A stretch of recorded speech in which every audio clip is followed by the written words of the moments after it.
मी अश्विनी पवार आणि परत अश्विनी पवारच्या व्लॉग मध्ये तुमचं सर्वांचं खूप खूप मनापासून स्वागत. काय म्हणतं सरकार जे असेल ते. रस्त्यावरती आता आम्ही ना मम्मी आणि पप्पांना याच्या कशावरती स्टॉप वरती घ्यायला चाललो, नवीन बस स्टँड वरती. तर त्यांना घ्यायला चाललो. पण मी जेव्हा येत होती ना तेव्हा डायरेक्ट ट्रॅक्टर मध्ये गुलालच्या पिशव्या ओतत होते, ट्रक डायरेक्ट ओतत होती. म्हणजे सायंकाळी जबरदस्त माहोल राहणार आहे. आणि त्याच्याच बरोबर गुलाल कोणाचाही असो, विकास झाला पाहिजे. हा, हे बरोबर. म्हणजे कोणीही येऊ पण विकास झाला पाहिजे, सगळ्यांनी छान काम केलं पाहिजे. सर्वसामान्य आपल्यासारखे सर्वसामान्यांचं आयुष्य सुखकर होण्यासाठी चांगले रस्ते, पाणी पुरवठा, वीज पुरवठा, बेसिक सुविधा ज्या आहेत त्या भेटल्या पाहिजे. गावागावात जाऊन त्यांनी गोष्टी सुधारणा केल्या पाहिजेत. जाऊ द्या, व्लॉगचं कारण असं सांगते की एकच मुलगी आहे मी. माझ्या आई वडिलांना 2-3 होत्या पण बिचारा 2 नाही आहेत, मी एकच आहे. एक मुलगी असून सुद्धा 4 वर्षात एक वर्षात माझे आई वडील येतात. आता परत 1 वर्ष नंतर आज आले आहेत ते. आणि त्याच्यात मम्मी मागे येऊन गेली होती तिसऱ्या मला, म्हणजे जेव्हा माझा 3rd मंथ चालू होता तेव्हा. बंद आहे पण आता डायरेक्ट ते 7th मंथ मध्ये आले. प्रेग्नन्सी आईशिवाय अपूर्ण आहे खरं सांगायला गेलं तर. तिच्या हाताचं खाणं तेच आपल्या हाताचं खाऊन खाऊन पकणं. माझी आई तरी अशी आहे की तिला असं वाटतं की माझ्या मुलीसाठी काय करून काही नाही. मी पिंपळगावला 2च दिवस जाते, रात्रभर जाते कधी कधी. त्याच्यात तिला असं वाटतं की म्हणजे हिला काय खाऊ घालून काय नाही, इतकं बेकार होतं. आणि आता ती आली म्हणजे माझी मजा राहणार आहे 2 दिवस. सो आपण त्यांना घ्यायला चाललोय. मला भरपूरदा असं वाटायचं की मी जेव्हा प्रेग्नेंट असेल तेव्हा पिंपळगावला जाईल, 1-2 महिने राहील. पण जेव्हा घरात मोठं म्हणून जन्म घेतं ना माणूस, किंवा सासरला जेव्हा आपण मोठे म्हणून येतो, खूप जबाबदारी आणि कर्तव्य लागून जातात. त्याच्यामुळे आपल्याला प्रेग्नन्सीमध्ये कुठेच जाता येत नाही. मला तर असं वाटतं माझी पूर्ण प्रेग्नन्सी नाशिकमध्येच झाली आहे. ते बी हे 2 जण सोबत होते म्हणून काही वाटलं नाही. पण एकटं राहून प्रेग्नन्सी काढणं खूप अवघड आहे. आई पाहिजे आपल्याजवळ. आणि असं कधीतरी येतात तेव्हा तर म्हणजे काय म्हणता जगापाड आनंद असतो तो. आणि ते आता आले बी असतील ना, मला असं वाटतं मी त्यांना काही सांगितलेलं नाहीये काय येऊन गेले होते. तुझा मोबाईल बंद पडून गेला. हा, माझ्या मोबाईलला चार्जिंग नव्हती. 9 टाइमला तो चार्जिंगला लावला गेला. आणि ते डायरेक्ट नाशिकला येऊन फोन केला. भावाला कॉल केला, हा का, अकुला कॉल केला, अकुने मला कॉल केला. म्हणे इले सांगा म्हणे आम्ही. म्हणजे असं राहतं, ऐन टायमाला आपला मोबाईल स्विच ऑफ होऊन जातो. पण जाऊ दे, आले ते, त्यांना आपण घेणार आहेत. मी त्यांना काहीच नाही सांगितलंय की तुम्ही काहीच ओझा आणू नका. तरी त्यांनी ओझा आणलंच असेल. कांदे आण, शेंगा आण, वांगे आण, हे आण ते आण. म्हणजे आई वडील हे बेकार हे असतात. आई तर मग तिला तर काय घेऊ काय नाही असं होऊन गेलं असेल. तिने शेतातलं सर्व भाजीपाला शेतात नसेल ना, दुसऱ्याच्या शेतात गेली असेल, तिथून तोडून आणला असेल. सकाळी 7 वाजेपासून लागली असेल ती. पीठ मीठ सर्व घेऊन आली असेल. ए दो मेरे अनमोल रतन.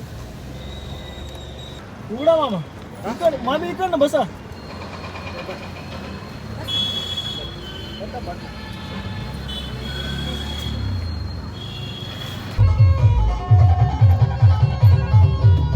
इकडे 70 रुपये पुरणपोळी. गावाकडची सर कोणालाच नाही.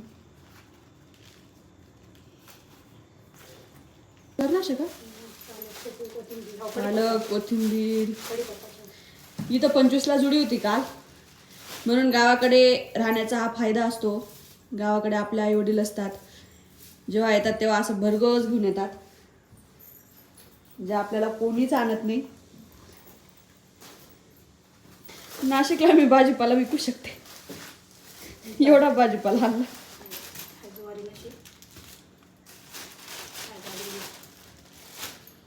या दिवसात ज्वारी बाजरीची भाकर खाल्ली पाहिजे.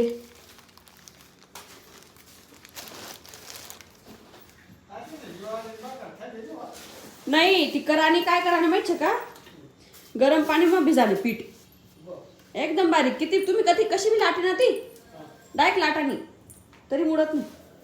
आई नुसता भाजीपालाच नाही आणत तर तो साफही करून देते.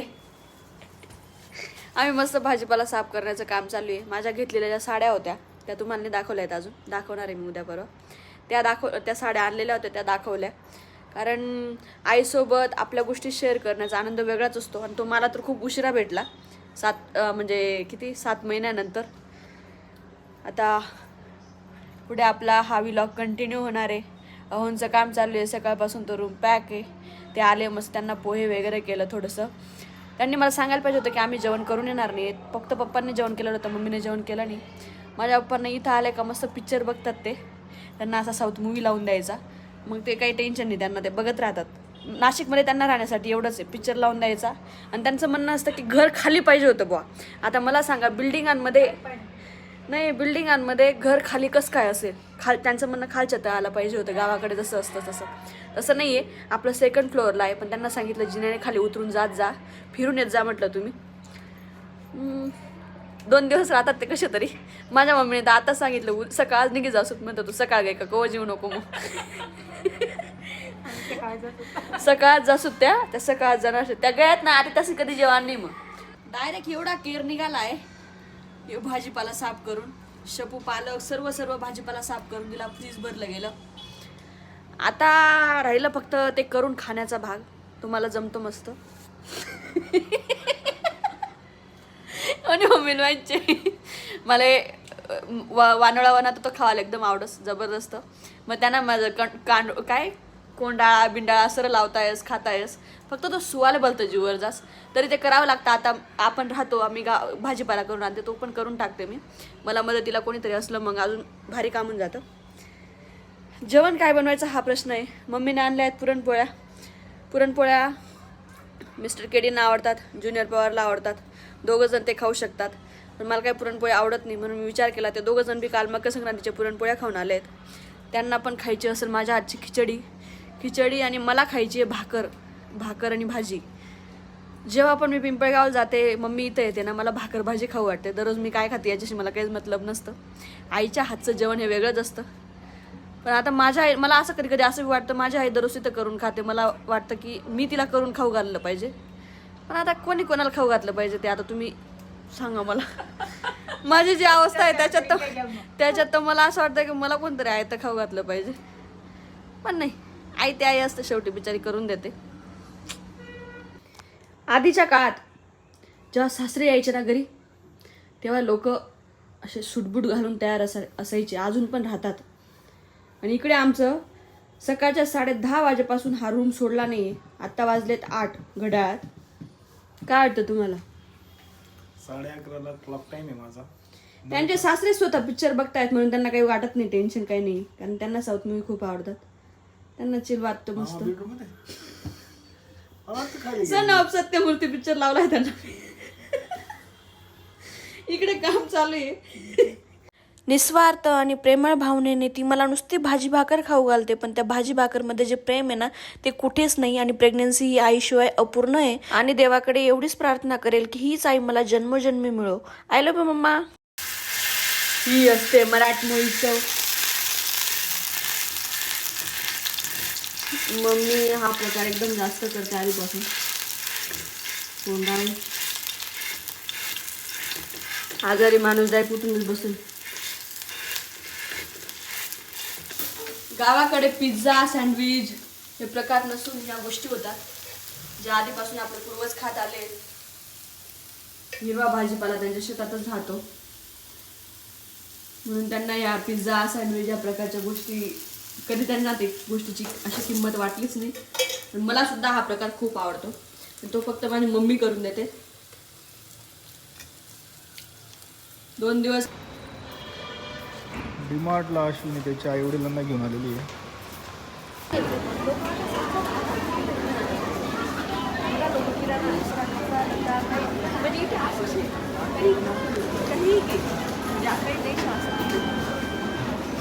माझी आई फक्त 2च दिवस आली, पण तिला असं वाटत होतं की हिच्यासाठी काय करून काही नाही. साफ करणं असू दे, भाजीपाला शेंगा फोडणं असू दे, सर्व काही आवरून गेली. खरंच आईची जागा ही कोणीच घेऊ शकत नाही. आणि पोटाचं लेकरू असताना तिला असं वाटतं की ती काय मुलीसाठी जगत असते. म्हणून म्हणतात स्वामी तिन्ही जगाचा आई विना भिकारी. प्रत्येकाला देवाने आईचं सुख मिळवू दिलं पाहिजे. प्रत्येक आईला एक मुलगी दिली पाहिजे. तू त्यांना थांबायला लावलं होतं का? लावून जा. काय करता, त्यांना करमत नाही करमत ना. 2 दिवसाच्या नंतर करू शकतो. मामा काय म्हटले? सेंट्रल जेल मारायला सारखं वाटत असले. झालं 2 दिवस आले भरपूर झालं. घाबरायचे नाही ते. नाही ना, यावेळेस आले ना ते वरती यायला सुद्धा घाबरत होते 4थ्या फ्लोअरला. मी त्यांना सांगितलं मी बटन दाबून देते, तुम्ही फक्त उतराल तिथं मध्ये जा म्हटलं घरामध्ये. मामी डेअरिंग बाय. मग आम्ही सर्व फिरायला आणस.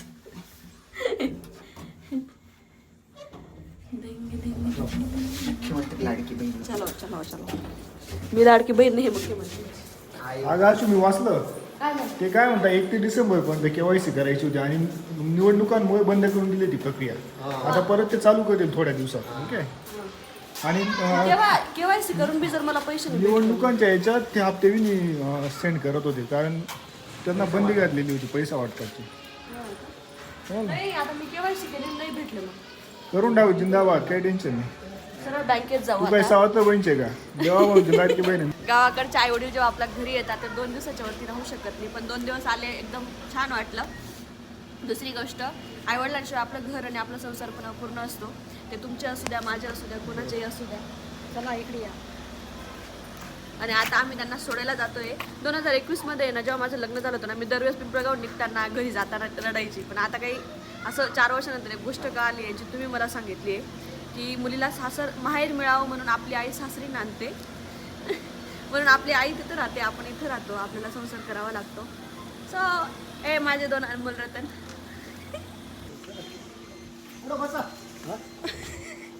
त्यासाठी तो बॅग दिली चालायचं चलो बाबा.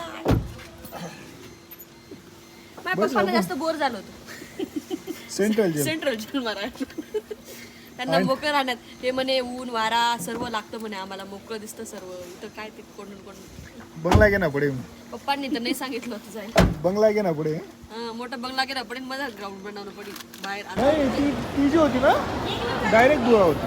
डायरेक्टच्या गाडीवर नाही जायचं. जेव्हा बस राहतात ना त्या बस माझ्याकडे स्टॉपला थांबतातच. मग पप्पा कशाने ओरडतात दादा? आपले पप्पा बी त्याच्यावर.